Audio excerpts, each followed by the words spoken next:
Ladies and gentlemen, this is Pasigarbo sa Sugbo, prejudging of Festival Queen costumes. Pasigarbo sa Sugbo, mabulubon na kapistahan, nagkadaiyan ka sa ulugan.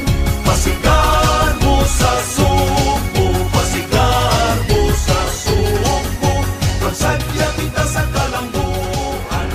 Banig, banig, banig sa badyan, gipasigarbo sa kalibutan. Maayong buntag, Sugbo. I am Cameron Zoe Cameron, 21 years old, loud and proud to represent the Banig Festival of the municipality of Bajan. This costume is of course inspired by the Banig. And as we all know, it is an ethnic mat that we used to sleep in. But did you know that it's also a very versatile item? Not only is it a mat, but it can also be used as a handbag, as our slippers, or even as decorations in our home. And you may be wondering, what are these flower decorations in my back piece? Well, Bajan is not only known for its Kawasan Falls, for the canyoneering, for the Banig, but it is also known for its ecotourism and eco-friendly places where tourists may visit. And I'd also like to share that just like Banig, the people of Bajan are also just as versatile, just as strong, and are passionate to be sharing this rich and culture and deep diversity that we have with everyone. So, let's love the Philippines, love Cebu, and love Banig sa Bajan. Thank you.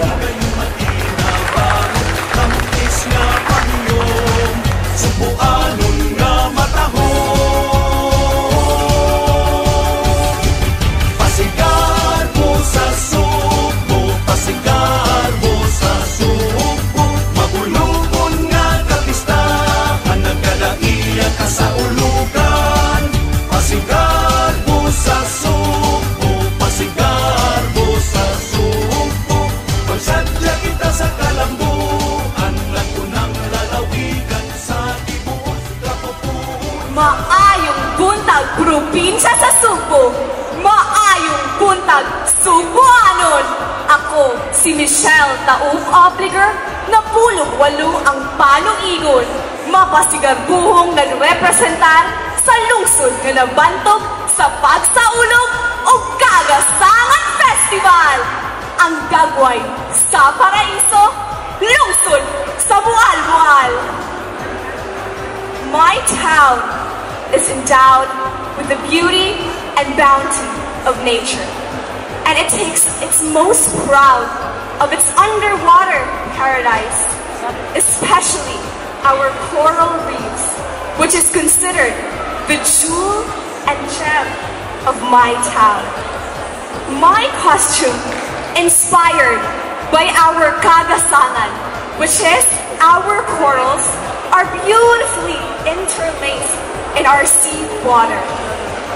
This magnificent Kagasangan have brought Mualbual to the limelight.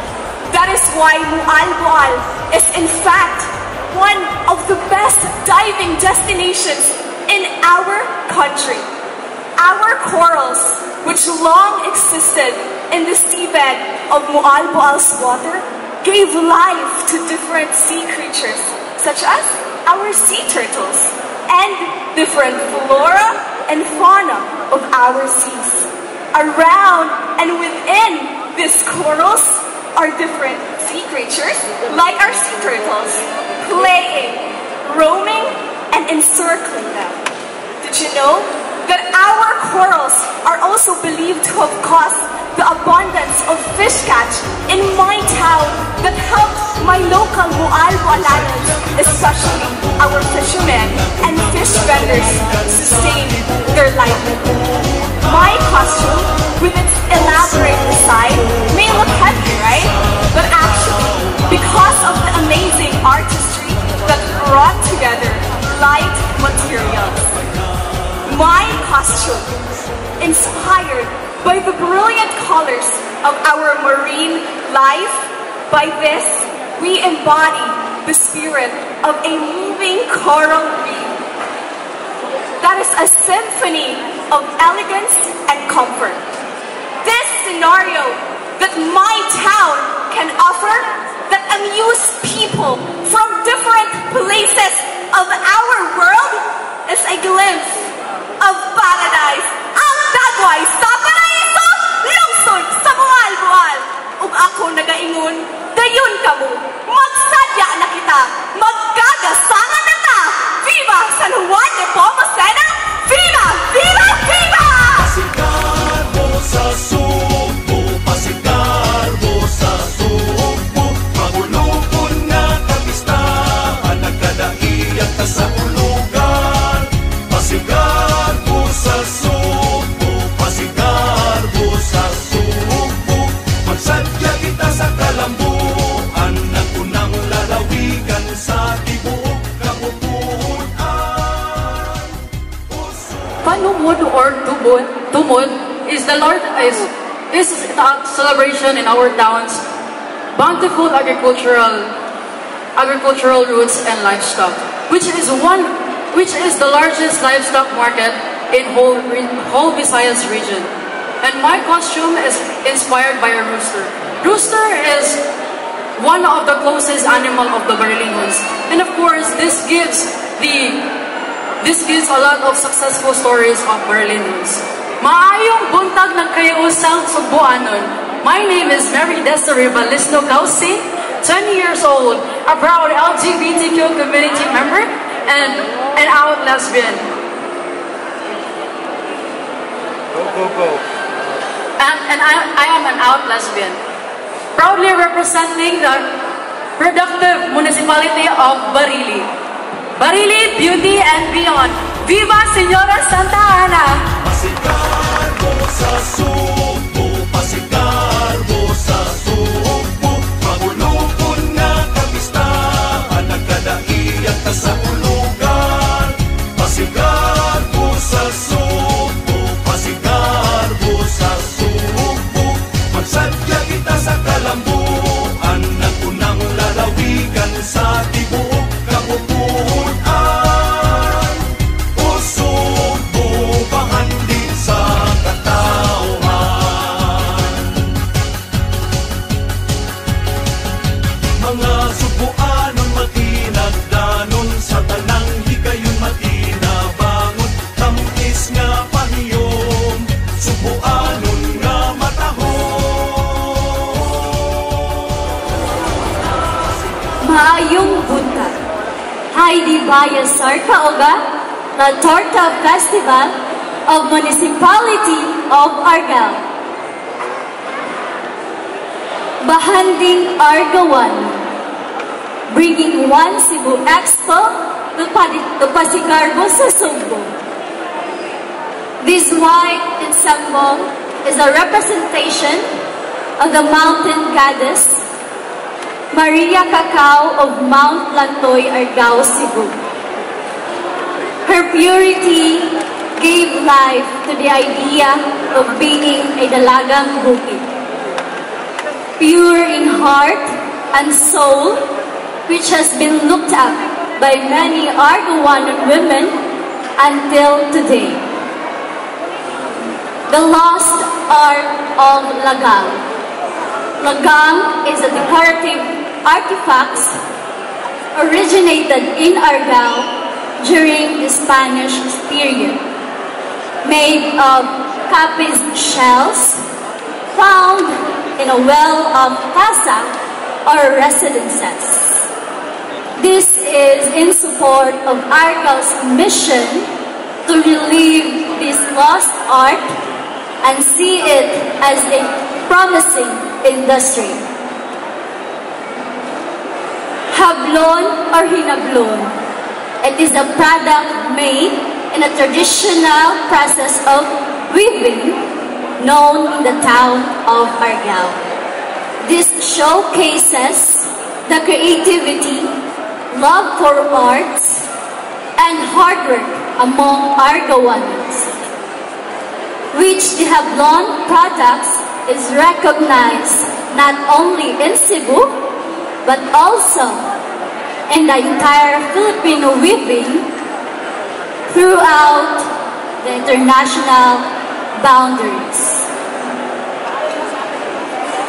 Torta de Argao is a Spanish sponge cake originated during the construction of the St. Michael Archangel Church, made more flavorful of tuba, a coconut wine, which serves as a yeast and fermentation of the recipe. Torta is best goes along with sikwati or tablea, made of cocoa beans. This proves that Argao is rich in cultural industry and ingenuity. Torta is no longer a delicacy. It is a representation of dedication, hard work among Argawanon with an influence of the Spanish era, with impeccable products of arts and hard work and dedication of all the Argawanons. Once again, I am Heidi Bayasar Kaoga, La Torta Festival of Municipality of Argao. Vamos, La Torta de Argao! Anak unang lalawigan sa tibuok kabubuan, usog bubahan din sa katauhan. San Francisco Hanon women weavers, and it symbolizes their hard work, creativity, and dedication. Maayong buntag Sugbo. I'm Nina Blythe Bunyel, 18, from the town by the lake, San Francisco. Anak unang lalawigan sa tibuok kabubuan, usog bubahan din sa katauhan. Mga Subuanon matinagdanon sa tanang higayon matinabangon, tampis nga pahiyom, Subuanon nga matahon. Pasigarbo sa Sugbo, Pasigarbo sa Sugbo, mabulugon nga kapistahan, nagkadaiya ka sa ulugan. Pasigarbo. Malipayong adlaw, minahal nga Sugbo. Ako, si Kate Dragondola, napulog siyang ang panuigon. Papasigarbuhong nagrepresentar sa Sarong Festival sa Konsolasyon. This costume is inspired by the carnival theme. So you might think, why we choose carnival? Because carnival is about festivities, celebrations, entertainment, and amusements. And just like carnival, our sarong brings out comfort and joy. And just like the name of our town, we want to give consolation and gladness to all. So, from the headdress, displays and flags to the sarong, and this is embellished with stones in pink hues and crystals that sparkles, manifesting joy and hope. Consolacion is known for the sarong industry, so as you can see in my head, I am wearing sarong above the head as it is given the symbol of our protector from the heat of the sun and the rain. And Consolacion is known for the sarong as floors. And as you can see, I'm wearing a wing. It is a backpack accessory that exhibit the power and glory of Consolacions to soar high to greatest heights. And I am bringing the sarong. I am bringing the sarong as it is showcased its values and importance to us Consolacionanon, and I'm proud to offer this to the world. Thank you. Pasigarbo sa Sugbo, Pasigarbo sa Sugbo, magsadya kita sa kalambuan, nagunang lalawigan sa tibuok kabubuan, usog bubahan din sa katauhan. Maayong buntag kaniyong tanan. Ako si Nimia Chavez, magpasigarbo nagarepresenta sa Isda Festival sa Madre de Dios. Isda or fish is abundant in the seas of Madre de Dios. Due to its rich in fishing ground, Madre de Dios won the title as the Little Alaska of the Philippines. And we celebrate Isda Festival every December 8th in the line of the Feast of Immaculate Conception to give thanks for the abundant in marine life in Madre de Dios. Daghang salamat! Viva Immaculada Concepcion! Viva! Viva! Viva!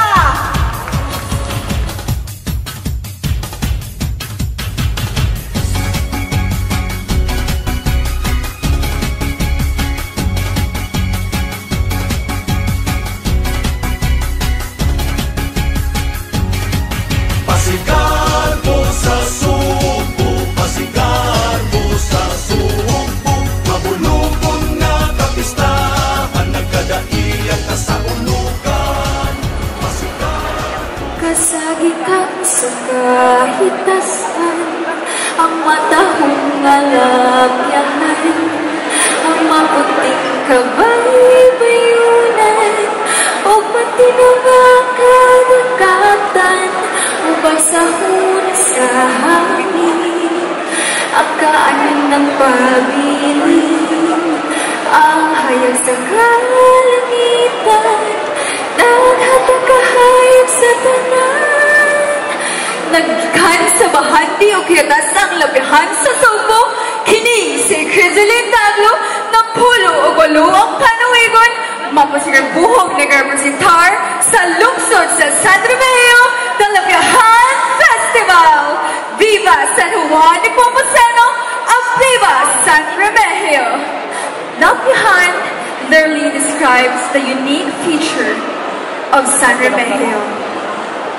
We're having the longest shoreline in Cebu province. The waves, the white sand, the long shoreline, and the sceneries of Lapihan are embedded in my costume. My color represents the scenic view of sunset in Lapihan. My headdress represents the bounty produced of people of San Remigio. And I am wearing a veil because this represents the pure devotion of San Remigio and of patron saint San Juan de Pomoceno. Our town, San Remigio, is home not only for over 50,000 San Remigiohanans, but also to our unspoiled beaches. Labihan is a local term of shoreline, which means, that has the longest shoreline of Cebu province. Labihan also takes pride in the long stretches of powdery white sand and perfect view of sunset. You know what? There's a lot of things to be proud of in Labihan, and there's one reason that stands out, and it is my people. Habiba San Remigio!